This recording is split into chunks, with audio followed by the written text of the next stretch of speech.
So Ranger's way over there. We're on our way back, but Ranger's way over there on the corner of that. That was newly built. That home. It's a ranch home. Nobody's really in it yet, but they keep coming here on the weekends to do work on it. And I just love the architecture. They they made it authentic, kind of, your Mexican style dwelling, ranch style dwelling out here in the desert, what you would commonly see. Um, it's pretty simple, pretty square, but it's got those, support posts running through from, they're the square type posts running through for the roof support. And the roof is flat and it kind of slants a little bit, and it's designed for a water catch, obviously. So they'll probably have a water catch in there, but it's all, you know, pretty much. It was framed up, and then they adobe covered it, with the adobe clay type mixture, and I didn't get to see them actually do it, but the over there they left their mixing buckets right over here, as you can see them. That's what they were using to mix, do the mix on their clay stuff, and I think it's come along quite well. I mean, I'm looking at the back side of it right now. Yes, there is a couple of windows and a door, and it's a fairly decent size. You could have a upstairs loft, per se, in that. I would imagine that's what I would do with it, is do an upstairs loft on it. I mean, it's like it's got to be at least 16 feet tall. Anyway, Ranger's come back now that he sees me standing still and talking away, and we're heading back towards the homestead. And I don't know, it's not easy to really see from this distance unless I zoom out on things, but you can kind of see that there's dwellings out here all over the place, and a lot of them are fairly new, like this one here, and then just one above that, above the horizon. You can see it right there from this one.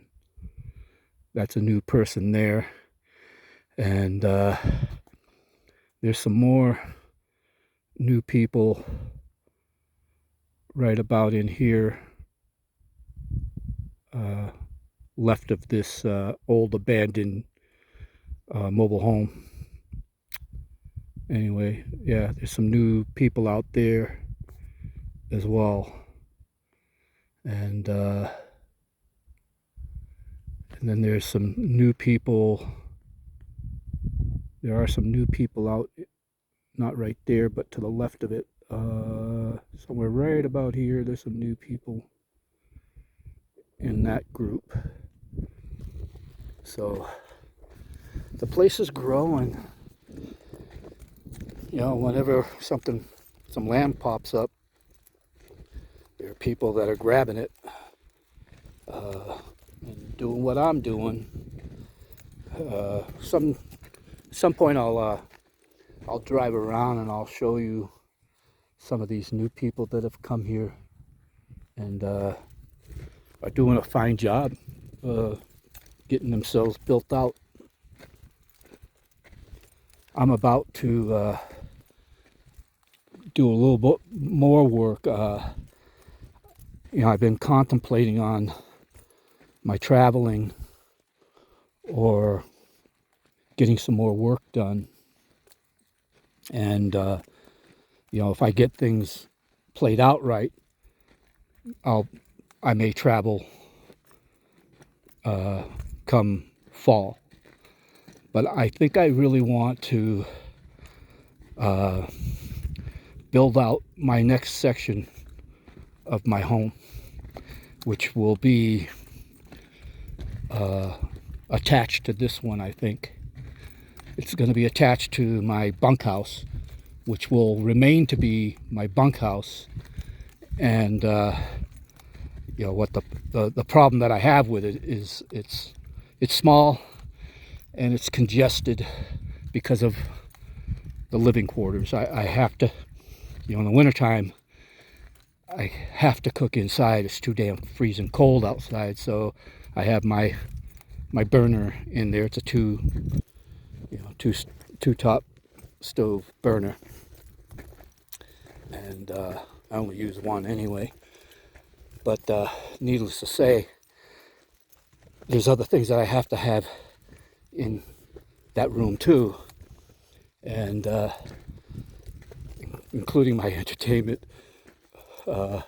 So anyway, I want to expand out and make a combined living room kitchen type scenario, and then the bedroom will become exclusively the bedroom, and in that way I can make a separate bed for my dogs, so they're not which I hope they'll acclimate to rather than be laid there with me.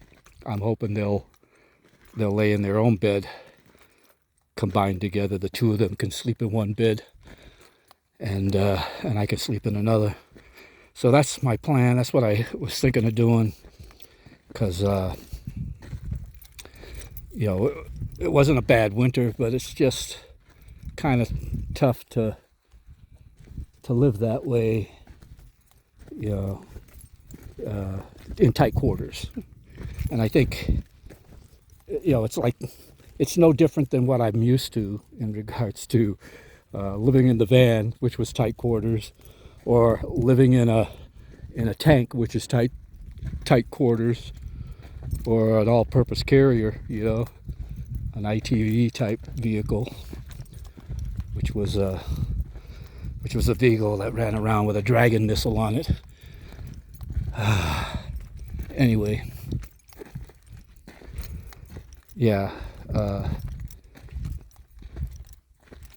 I'm a survivor. I can acclimate, I can get used to, but you know, it's like if you want a little bit of comfort, you gotta, you know, seek it out and make it happen. So that's what I'm thinking of doing, is piecing it together. I got it in my head already how I want it built. It's gonna be built similar to the bunkhouse, except it'll be offset from the bunkhouse, you know, to where the front door meets the new build, and then the new build, it will extend out from that by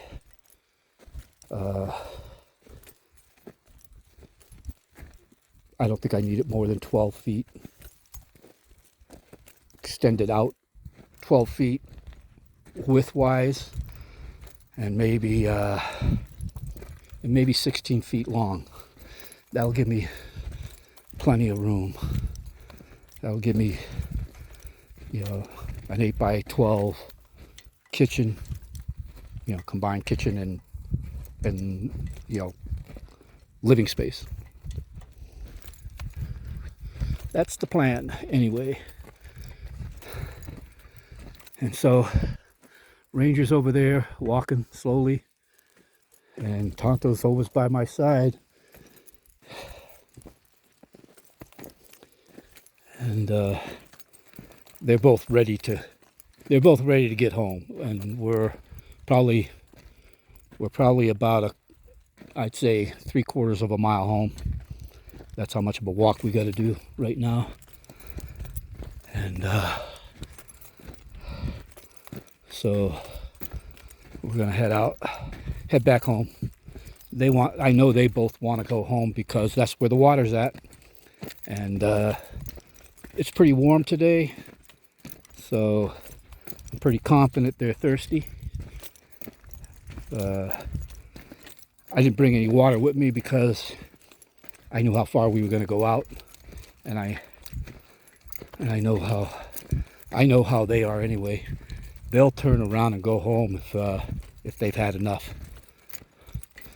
And if they turn around and go home, it's likely that I will have done it far earlier than them.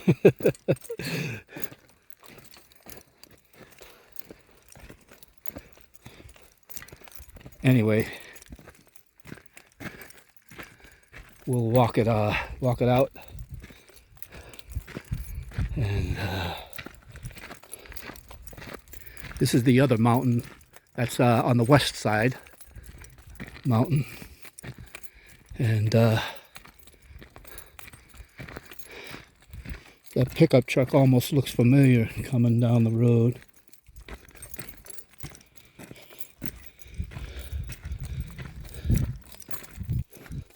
I only say that because actually a lot of times they come in a van now, but I got Meals on Wheels that visits me to give me a month's supply of food. It's their version of a month's supply of food, and what it really is it's all my lunches for the month, and it does cut back on my expense, so I have a deep gratitude towards what I get for being a senior citizen, and it helps with my expenses. And there's some pluses and there's some minuses. The minuses are the major minuses are it's not the healthiest food. If you want it to be healthy food, you have to go buy it. Yeah, and that can be tricky because you don't want store-bought, freaking produce foods that have been, tainted. I'll just use that word, tainted.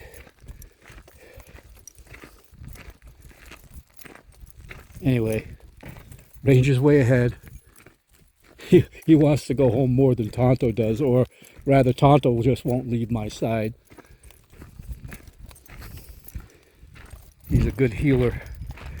He's a good he heals alongside of me, but he also, I have observed that he acts like a healer, a blue healer, and I actually see him taking care of Ranger, which is it's just an amazing thing to see, that he keeps an eye on Ranger and keeps him from getting an infection. And it's mostly in his ear. He takes care of Ranger's ear problems when they pop up, and if Ranger gets a wound, he'll go over there and help take care of the wound too. And I mean, that could be surmised to being, cactus needles. He'll help him pull them out. And it's amazing, it's like Ranger would never let me pull a frickin' pricker out, not without a fight. And he probably wouldn't have never let Tonto, but when Tonto started taking care of him, his ear, he gave in to Tonto and said, "This dude knows what he's doing." And he's been taking care of him since. Dogs are amazing. And I never cease to be entertained by my two dogs. They are my family. They keep me sane.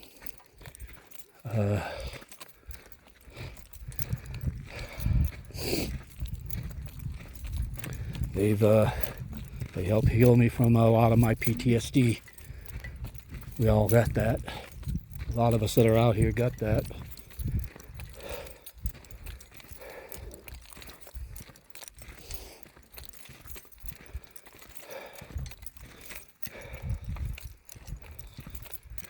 Anyway,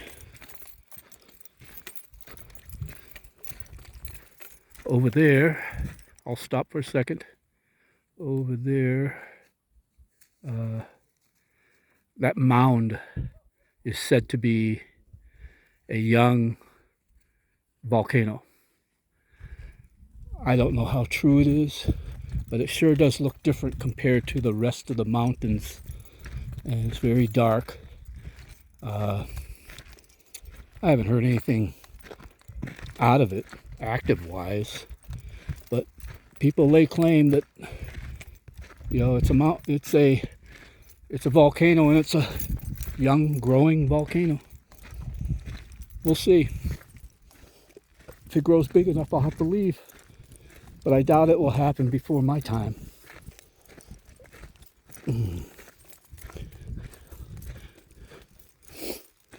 And the fellow up on that hill, he's a pretty cool character. Can be strange at times, but strange is a commonplace in the desert. There's strange things out here in the desert, including myself. Anyway, yeah, we call him TR. I think that's his initials. He goes by. First time I met him, I was walking Ranger. It was just me and Ranger alone, and I was walking Ranger on a leash, and he came out to meet me, and we kind of like swapped our fondness towards having guns, and the reason why we have them.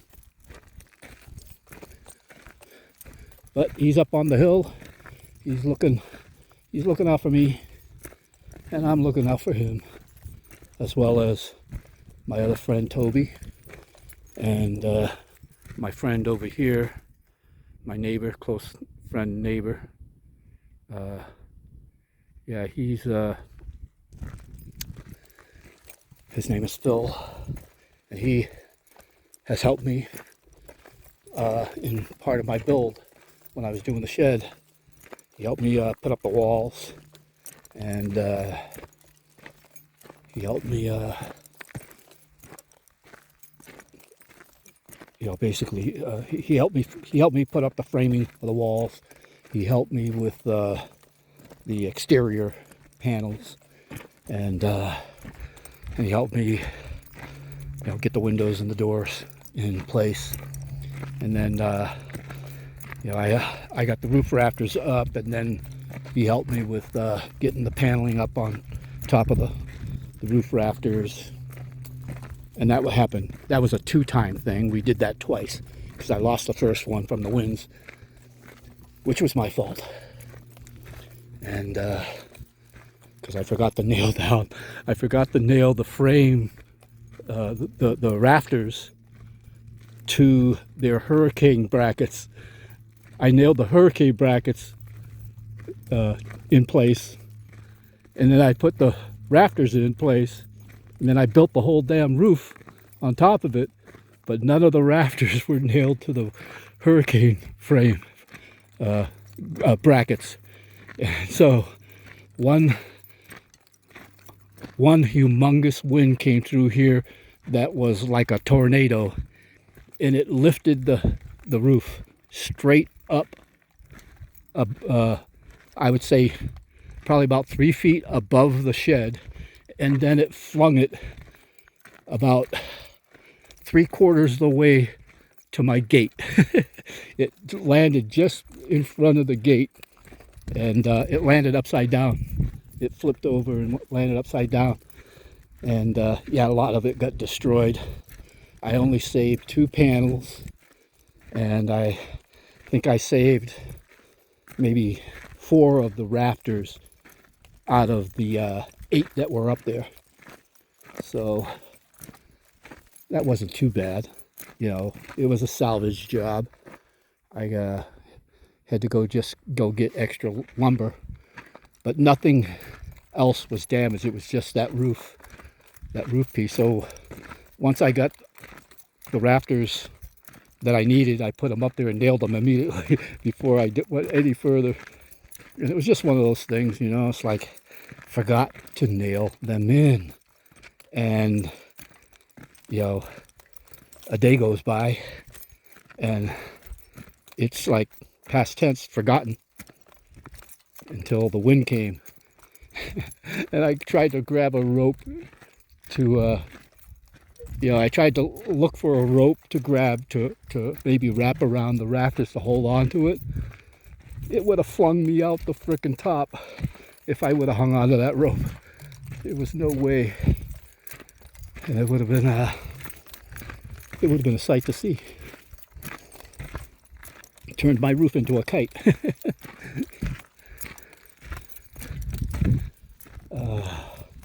So I'm almost home.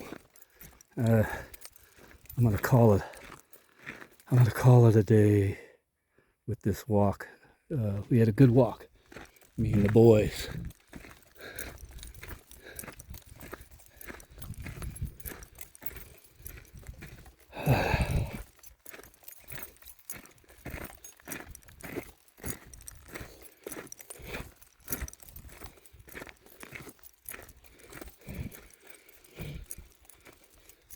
Ranger just showing me he's got some energy still left in him. He's over there digging a hole.